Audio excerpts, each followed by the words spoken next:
Good morning. You're with Morning Devotions for San Fernando Open Bible Church. This is the Father's Heart. I'm Pastor Mike Lumbard. Have you ever volunteered, or maybe someone volunteered you for something and you didn't know what you were getting into? I also like watching kids because kids seem to always raise their hands even if they don't have a clue what the answer to the question is. But I think back and remember one time I was at camp and there was a need for a drummer. I was the first one selected to try out. I didn't volunteer, they selected me. They told me that it was easy. Almost anyone can do it. Just keep a beat. My audition was over in less than a minute. I was not selected.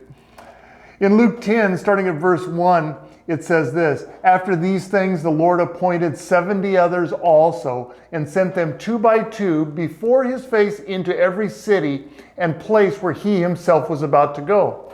So Jesus assembled 35 teams of 2 to be his advance teams, which would go ahead of him into the areas where he was planning to go. They were not arranging housing and meals. They were to look for hearts that were open to God.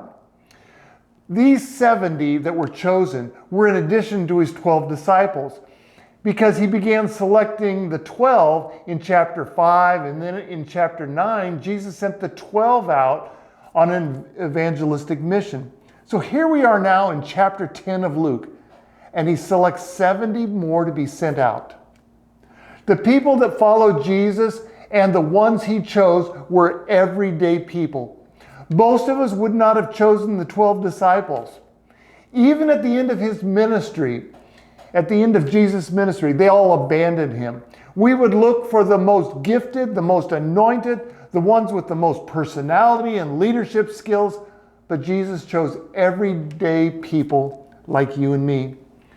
When I look at Jesus' selection process, he does not cast a vision for what the team is going to do. He does not ask for volunteers. He does not review their resumes. There seems to only be 2 requirements. Number 1, they were a follower of Jesus, and 2, they didn't say no. If you're watching or listening today, you'll probably meet those 2 requirements that Jesus had. I'm a follower of Jesus, and I'm willing to say yes to Jesus using me. I heard about the leaders of a mission team who were instructing the team about how to respond when a volunteer was needed. He said to them, "Do not wait to hear what the need is.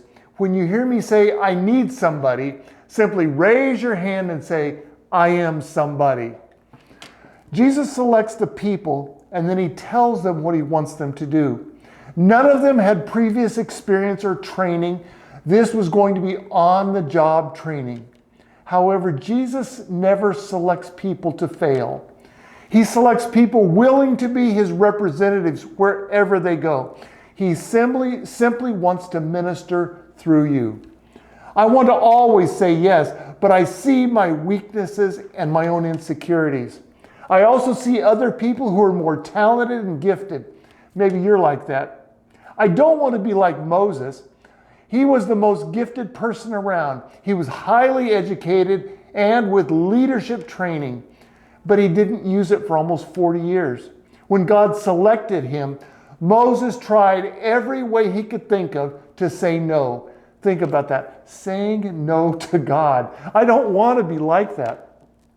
My mother-in-law worked until the time that she passed away.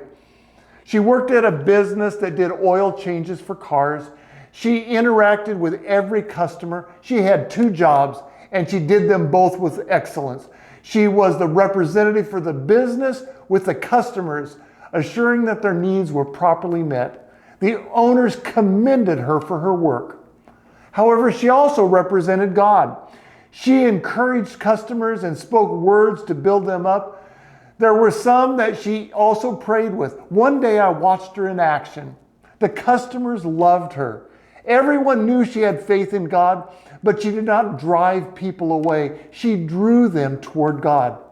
One person even suggested that she could run for mayor. This is why Jesus recruited those 70 people, to represent him and to find open hearts. I like Isaiah 6, verse 8.